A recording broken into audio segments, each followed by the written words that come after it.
राजा में क्या गुण होने चाहिए, आदर्श राजा की परिभाषा उन्होंने दी है।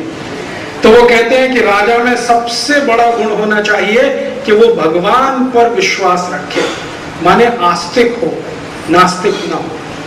तो भरत कहते हैं क्यों? तो वो कहते हैं कि ये दुनिया भगवान की बनाई हुई है, उस दुनिया का एक हिस्सा वो राजा चलाता है, तो राजा का राजा वो भगवान हुआ। अगर उसी पर भरोसा नहीं है तो ये राजा राज्य कैसे चलाएगा? इसलिए भगवान पर भरोसा करने वाला ही राजा होना चाहिए, नास्तिक को राजा होने का अधिकार नहीं है। दूसरी कि जो राजा हो तो हमेशा ऐसा जो प्रजा के हित में सत्य बोलना और सत्य को स्वीकार करने की हिम्मत रखे। तीसरा, जिसको कभी क्रोध ना आता हो, और क्रोध आए तो अपने ऊपर आए, प्रजा पर क्रोध ना करे। चौथा, जिस राजा में दूर को देखने की क्षमता हो, दूरदृष्टि। पांचवा, जो राजा अपनी प्रजा के दुख दर्द को उतनी ही गहराई से महसूस करता हो जैसे वो अपने दुख दर्द महसूस करता है। फिर पांचवा, जो राजा राजकोष से एक पैसा भी अपने ऊपर खर्च ना करता हो, राजकोष के एक एक पैसे को प्रजा के लिए बचाता हो। फिर आगे का कि जो अपना समय मजा और मनोरंजन करने में व्यतीत ना करता हो, धर्म की चर्चा और ज्ञान लेने में अपना समय व्यतीत करता हो, ऐसा राजा। फिर वो कहते हैं कि जो हमेशा दुश्मन से लड़ने को हर समय तैयार रहे और योजना उसके मन में पूरी रहे। फिर आगे, जो राजा कभी भी प्रजा के हित में निर्णय लेने में समय न लगाता हो, तत्काल फैसला करता हो। फिर उसके बाद अपने ऊपर संयम रखता हो, जितेंद्रिय हो। फिर उसके बाद कि कभी भी दोपहर को सोता नहीं हो, यह विशेष कहा है। राजा दोपहर को नहीं सो सकता, प्रजा सो सकती है। राजा को दोपहर को सोने की अनुमति रामचंद्र जी ने भी नहीं दी है। राजा को दोपहर को सोने का वर्जन है और ब्रह्म मुहूर्त में उठ जाने की है नियम, और प्रजा के बीच रोज जाना है।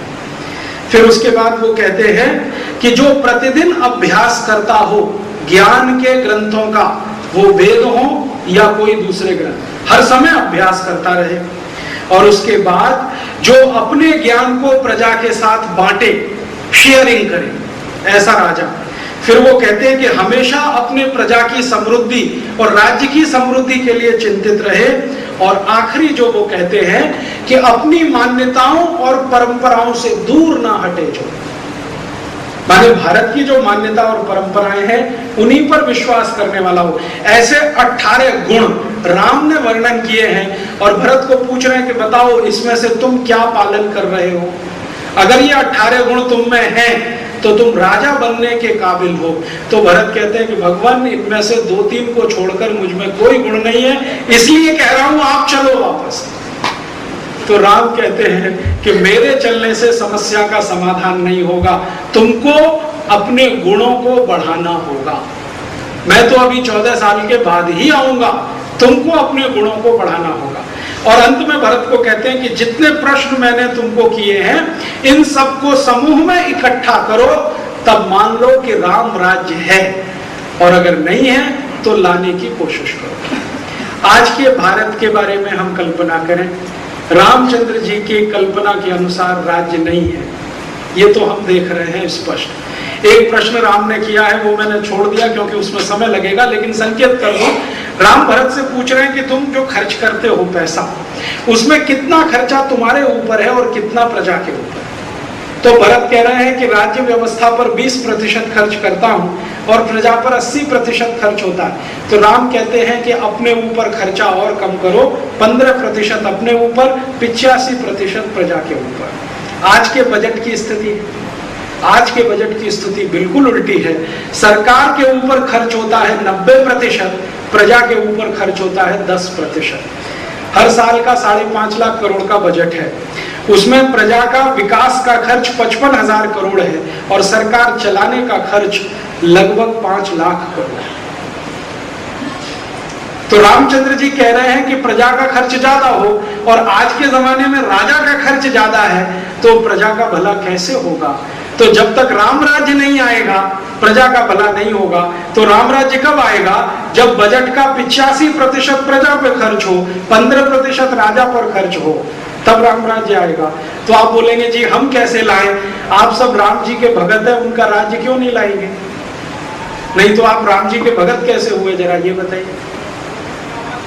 राम ने तो पुरुषार्थ की बात की है, और राम तो बार बार कह रहे हैं कि पूजा और परंपरा के आधार पर कर्मकांड, इतना ही नहीं है, राज्य को आदर्श बनाना है। भरत को कह रहे कि खाली तुम मेरी चरण पादुकाएं रख के उनकी पूजा करो और राज्य की नीतियां तुम्हारी खड्डे में जाएं, इतने से नहीं चलेगा। नीतियां ठीक करो, भले मेरी चरण पादुकाओं की पूजा करो या मत करो।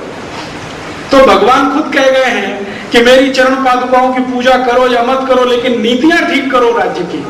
तो हम अब सब मिलके एक प्रयास करें कि इस राज्य की नीतियों को ठीक करें। आप बोलेंगे जी कैसे ठीक होगा? आप इतना ही बोलना शुरू करिए कि देखो भगवान जी कह गए, रामचंद्र जी, ऐसा राज्य होना चाहिए। तो जब भी इस देश में वोट का समय आए और कोई भी नेता दरवाजे पर खड़ा हो तो कहो राम राज्य लाओगे? कहेंगे हाँ हाँ लाएंगे। तो बताओ क्या है राम राज्य?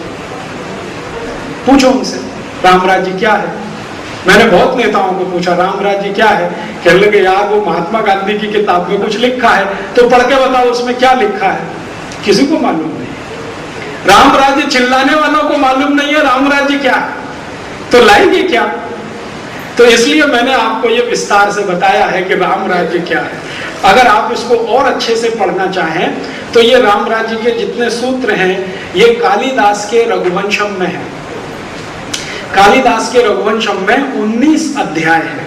उनमें से जो 12वें नंबर का अध्याय है उसमें ये पूरे प्रश्न है, 52 प्रश्न है भरत को किए हुए, और इसका नाम है कश्चित सर्ग। कश्चित सर्ग, कश्चित माने सरल भाषा में क्या आप ये करते हैं, डू यू डू दिस, अंग्रेजी में कहें। भरत को पूछ रहे क्या तुम ऐसा करते हो, इसलिए इसका नाम है कश्चित सर्ग। तो रघुवंशम का, कालिदास के रघुवंशम का कश्चित सर्ग पढ़िए। राम राज्य की सब नीतियां विस्तार से हैं और आप सब इसको लाने में लग जाइए। मुझे ऐसा भरोसा है कि आप, मैं, हम सब मिलकर राम कथा कहें सुने, लेकिन राम राज्य स्थापना के लिए